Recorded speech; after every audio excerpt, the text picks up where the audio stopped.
And welcome to Hitting Home with Mike and Arif, the stay-at-home edition. Mike, it's been a while. It's been a couple of months since we've had the opportunity to get together on Rogers TV. How are you doing, my friend? It's been a while. It has been a while. And how are you, Arif? I'm doing well, thank you. Holding up okay. Isolating at home. We've got 2 home offices set up here. My wife in one side of the house, me on the other.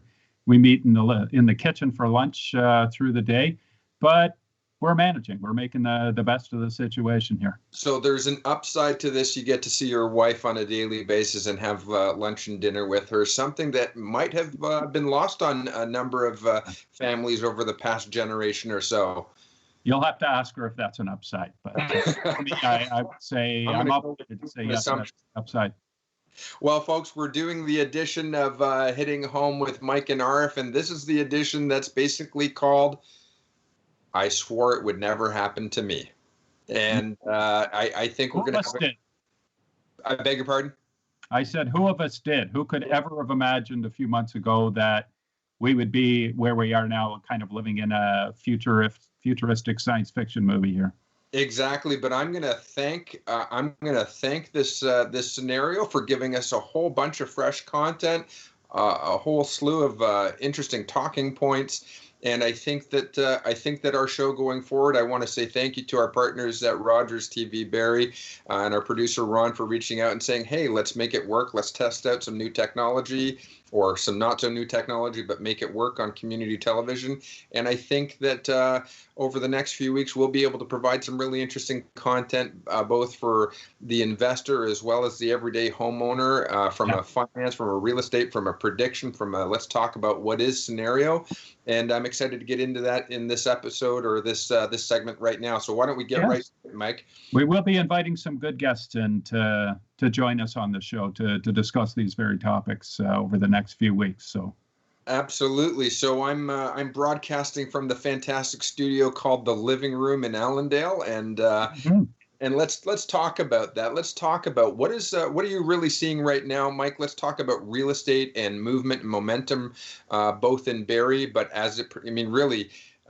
we've always talked about the fact that there is no Canadian real estate market now. There's no global real estate market, but there still are some realities that are being shared across the different jurisdictions. And what are you as a realtor noting about trends in the marketplace over a month ago to today?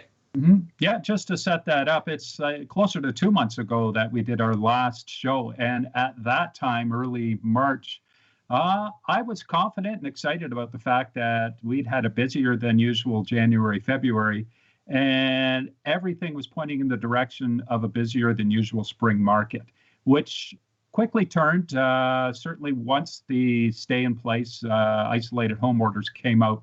A lot of the new business that would have been coming forward fell off the map. So realtors, including myself, continued to be busy, but it was finishing up business that had already started prior to. And at this point in time, I'm down to a couple buyers I'm working with and one listing, getting fewer and fewer showings as time goes on.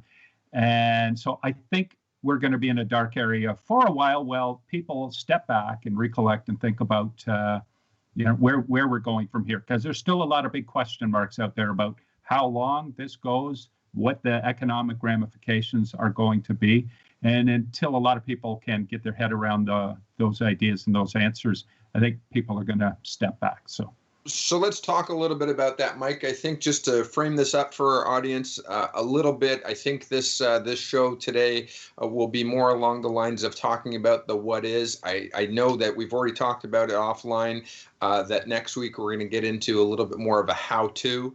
But I think for the sake of things, sake of putting things in perspective, those people who are asking me and my colleagues and friends who are in on your side of the equation in real estate, there's a reality. There's a reality both in the real estate transaction world. There's a reality also in the mortgage world. While the world itself may have stopped, contracts that were entered into anywhere between same day of the lockdown 2 years ago, where we went into 1, 2, 3, 5 year, 10-year mortgage term contracts. Yeah. The reality is that there are people who are still coming to maturity in their term today during the middle of the of this new reality. I don't want to fearmonger with the word crisis. I'm going to say it's our reality at the moment, and we'll see what happens in a couple of weeks as the province looks towards opening up. But there are negotiations or agreements that were either long already entered into or just entered into on the day that the province or the country went into lockdown.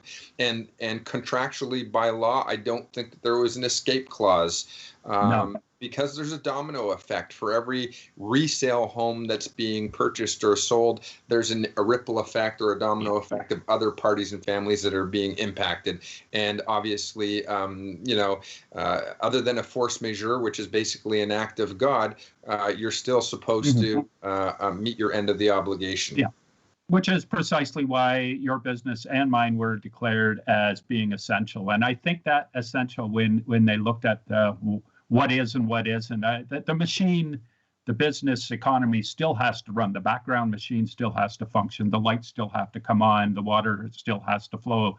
So all those people working in those background areas who we don't give much day-to-day thought are continuing to work. And thankfully for them, they're showing up every day and taking that added bit of risk to keep it going. Your business and mine, different from maybe operating a storefront or a restaurant. As you say, there are transactions that are in place, and there's a big domino effect if suddenly the evaluations of homes are no longer able to take place, or banks are no longer able to close on transactions. I think it won't be the system itself that slows things down. It'll be the behavior of the individuals that will, if it slows down, they'll be the ones responsible. And again, it'll be that pause, stepping back. I think when we come back, as things start to change and confidence levels go up, we'll see it start to get busier in the fall. And I fully expect that next year, with the pent-up wait times of a lot of people, those who are still capable and able to buy or sell will likely be doing so. And there's a lot of variables within there that we can touch on here too. Right. So, Mike, when we come back from the break, which we're going to go to right now, let's talk about what is happening right now and why is this happening to me? Why are some of the challenges that I'm facing happening? And then in our last segment for the show, we'll talk about some sort of near to midterm predictions. But right now, we're just going to go to a quick break, and we'll be right back, Mike. All right?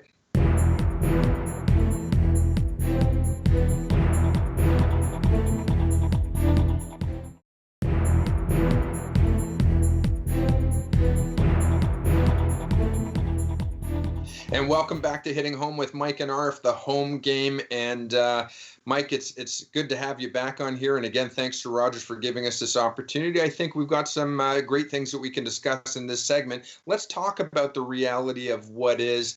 I've been talking to a number of realtors and other people in the mortgage side of the industry, and we're all seeing the same thing. The question that is on people's minds is, is there as much activity? And if not, why? And what's going to happen to the value of my home and all those kinds of things. So let's touch on some of those. Mike, what are you seeing in terms of the number of units being offered for sale right now? Well, what is interesting is, as I touched on at the start, is that we were entering into a busy market. And it was a healthy market in the sense that, if anything, it was leaning towards being more of a seller's market because there was a lot of buyer activity. The levels of inventory were not up to, I would say, even par with that activity from buyers. But as things got quieter, it kind of balanced out. So there's not a whole lot of new listings. We're certainly below where we typically are at this time of year for listing inventory. And we're below where we typically are for the amount of active buyers out there. But they remain fairly balanced. And it's when those balances fall out that we see a shift. We'll see a run-up of housing prices when there's far more demand than there is inventory. And the opposite will occur when you see a lot of inventory that's sitting longer and longer on the market, but few people needing to buy. Right now, even though the activity levels have gone down, the balance is there. And that's what I'm happy to see. And I expect that will remain as such. There's a little bit longer days on market time between listing a home and that home actually receiving an offer. Fewer people coming through those existing listings that are out there, but the market is still going. I mean, one thing that's the same before as after COVID-19 is everybody needs a place to live. So exactly. So let's talk about some of those things, though, Mike. I mean, let's talk about the reality. Why are the number of houses down? Why is the activity down, and why is it staying relatively balanced? I'm going to give you my perspective. I'm going to give it also just from a reality sake basis, but I'm also going to give it from the finance perspective as well. And that simply is that. Plain and simple, if you're going to enter into a transaction, you have to know that you're going to close the deal. And there are people who, for the sake of security of their home, they've got to have somewhere to live. They want to know that if they're selling their home, that the buyer is going to qualify and going to be able to close the transaction. Because if they're going to sell their home, they need that transaction to close so that they have money to buy the next home. Yeah. So there's some obvious signs out there. And I think one of the things that comes into play is, just because you signed an agreement of purchase and sale and you entered into agreement to buy somebody's home, up until the day of closing, there should be no assumptions that the lender, the bank, is going to give you the money to buy the home, because until the day of closing, if your job situation changes, if you're reassessed prior to closing, they have the right to cancel the transaction or delay the transaction or add additional stipulations. And I'm seeing that on a daily basis. So for anybody who started pre-shutdown or in the midst of the shutdown, entered into a transaction, I've had clients who on the day of closing got a letter of layoff from their employer. It's not great. I'm not here to fearmonger. It is a reality. And we have to respect the fact that investors or financial institutions need to know that their security or that their charge is secure, that there's an opportunity or a likelihood that they will receive repayment for the loan that they've issued. So that's one of the things that is definitely out there in terms of why we may have seen a decrease in activity. That's not necessarily to say, though, that the decrease in activity equals a lowering of home values or a lowering of prices out there in the market. And that's, I think, driven by supply and demand, right, Mike? So supply and demand. And as I say, that remains balanced for the most part at the moment. And I think it's confidence going forward is what that level of confidence is what's going to dictate the level of activity that's taking place in the market on either side, buying and selling. And you touched on one of the primary reasons why that level of confidence may be a little lower than usual. You've got people who are definitely, I mean, here, let's talk about some trends in the marketplace. Just because the economy is shut down, just because the entire world, 7 billion people, are essentially shut down, does not mean that other realities of life have also gone in pause. For example, there are still babies being born. There are still people who are having natural end of life cycle. So there are still estate sales. There are still divorces and marriages happening. And so there still is the change in ownership of homes across the country, across the world. So you will still see, as you said, the need to house people, the need for us to be housed, whether it's in a rental home scenario or whether it's in home ownership, there still is that demand out there. In addition to that, though, one of the things that we're seeing is because of all of the reasons that we've talked about before. For example, it's amazing how many things are related here, right? The Ford government is not alone in this, but they issued as part of their emergency act to state that all construction projects that are not related to infrastructure are on hold. And if you do have a construction project that you're working on, there are those social distancing implications attached there. So new home builders have put their projects on hold. Some new home builders have also suspended or indefinitely suspended or maybe even terminated the agreements that they had originally entered into to build, whether it's a subdivision or a condominium, because they don't know that they've got that confidence or security that that their buyers are going to be able to fulfill their end of the agreement or that they're going to meet their timelines.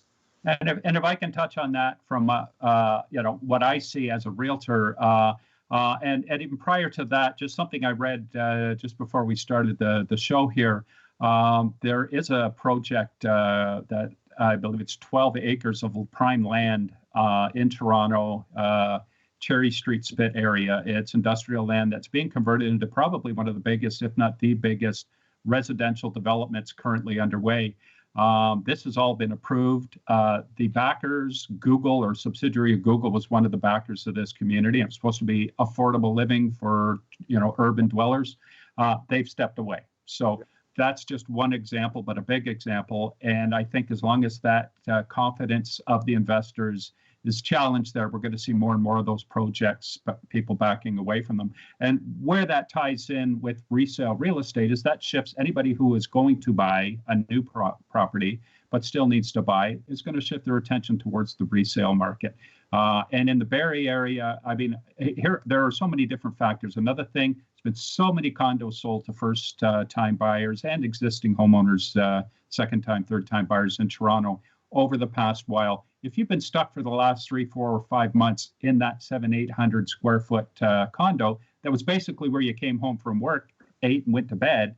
Now you're living in there 24/7. A lot of people are going to be saying, hey, we need more space. Now's the time to start looking for that detached house. Let's move north of the city where the homes are a little more affordable, half the price of Toronto, buy a home in Barrie. So I fully expect next year that's going to be creating demand for properties and real estate and supporting our pricing staying stable here in the region. Well, with that in mind, you completely broke protocol. I was going to ask you for predictions going forward, but I think let's use that as the teaser to get into the next segment. We're going to go to break real quick, Mike, and then when we come back, let's talk about some of those predictions, both on what trends we'll see in the marketplace, but how us as humans, how we as humans are going to adapt to in that new reality going forward. We'll be right back on Hitting Home with Mike and Arif on Rogers TV Barrie right after this break.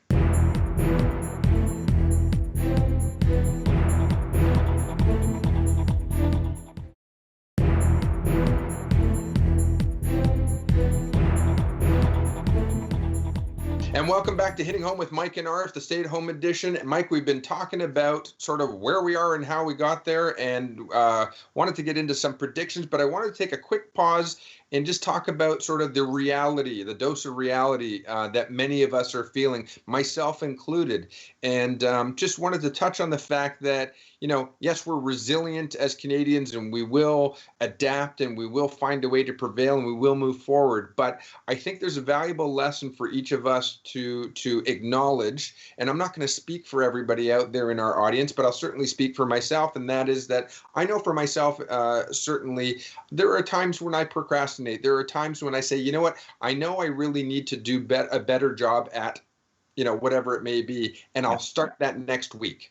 I'll start my New Year's resolution next week. And then, so I think that there are people who, when we went into lockdown, very quickly realized and learned just how fragile our individual realities were, whether it's as a family, whether it's as a homeowner, whether it's as an investor, whatever that may be. I think there are some of us who realized that we really were one paycheck away from being quite uncomfortable. We might have been in a job for so many years, whether it's 1 year or 30 years. But even if you're a municipal worker, a city or a government employee, the city doesn't have its tax revenues coming in, we've now got a bunch of people who are laid off and who are on a form of subsidy or EI or tapping into that CERB payment. And our realities certainly changed. And I think we really each need to stop and say, here's an opportunity. I'm going to come out of this alive, but I'm going to be licking my wounds, and I'm going to take a stronger level of interest in making sure that this never happens again. What are your thoughts, Mike? Yeah. Well, and those wounds and the challenges, they're going to be different for everybody for the reasons you've cited and how prepared you were, what kind of a buffer you had. And I think as such, we're going to see with regard keeping it on real estate is it's going to push people's plans back a little bit. For some, they may have to tap into that down payment they were saving to buy into that home. It's going to motivate others to maybe make living changes because they've had that time to think and reflect. But it's also going to drive some, unfortunately, if you're a business owner, you're hit harder than maybe somebody who's just received 2 months off of work and can go back and pick up where they left off. But if you've got a business that's you've lost and is going to take some time to recover, some of those people are going to have to make some significant changes, which may involve selling a home and moving back into the rental market. So I think the demand for rental properties is going to continue to go up. It's going to bring speculators and investors out who are going to want to buy some of those properties to turn into rentals and that. So we're going to see a shift in priority for housing accommodation and the business of real estate, and how that unfolds and to what degree remains to be seen. So yeah, Mike, in my opinion, I don't want to get into a political discussion here. I'm not so sure that anybody wanted to sign up to be one of our federal or provincial or municipal leaders at this time. You want to use a word unprecedented. I think that's a word that has been overused for decades and decades. And today we are seeing an opportunity to use that word quite appropriately. And I would say to you that I don't know that anybody was going to be prepared. I'm not going to get into a conspiracy theory. I'm not going to get into, is this real? Are we doing the right thing? Are we doing the wrong thing? I think all members of government who are leading us are doing their best, given the direction or the course that we are. And there are countless people who will tell us that they feel like they were the ones who were caught in the gap, who were not considered. Certainly our small business community has felt the pinch because they may or may not meet the test in terms of being able to qualify for compensation. But as you've mentioned, there are people who are certainly finding that they're either going to be the slowest to rebound, or they may not rebound. They may have to reinvent themselves. In terms of how this impacts the market, though, Mike, correct me if I'm wrong. When you look at economics, you basically look at leisure and entertainment as the first to suffer and the last to come back. Let's talk about leisure and luxury and nice to haves. Would you say that that's the same with the real estate market in terms of housing categories? The real estate market on the whole was one of the last to kind of start to go quiet. And I think it'll be one of the first out of the gate to reemerge. But within that, you have sort of three ranges. You have entry-level priced homes, mid-range homes, and then the high-end luxury. And I would also put in with that your recreational property too. And that high end is one that may see some impact and may even see, as a result, a lowering in values. And why I believe that is if you're buying in that $1 million, $2 million plus price range, there's a better chance that you're invested in the stock market than if you're that first-time buyer who's maybe just a few years out of college or university and into your first job. So those people have seen their portfolios hit hard, but the stock market has been hit. And that might be cause for pause for a lot of those high-end real estate owners. And some of them may be selling those properties and their recreational properties in order to cope with this. So it's also just another selling point for real estate in general, because real estate prices historically and through this are fairly stable. Certainly, when compared with the stock market, we saw what happened over the last couple of months, how it just took a nosedive once this whole crisis began, whereas real estate remained rather stable.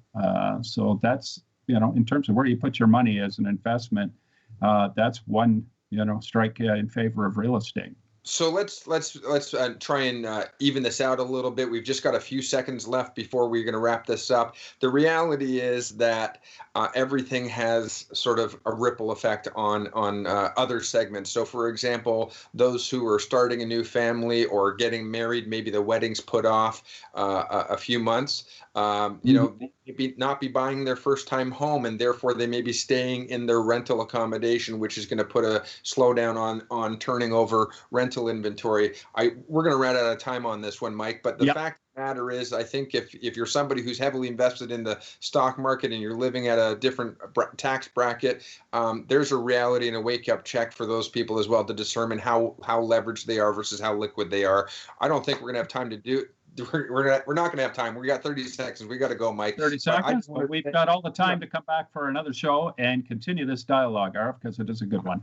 Exactly. So next week when we come back at this, Mike, let's talk about some of the how-tos. Let's come back prepared to educate our clients on what is the best way to do this, what is the best way to move forward. I want to thank you for making yourself available. Thanks to Rogers. Ron, as our producer, thank you so much. And folks out there watching, we hope you found this useful. We'll see you next week.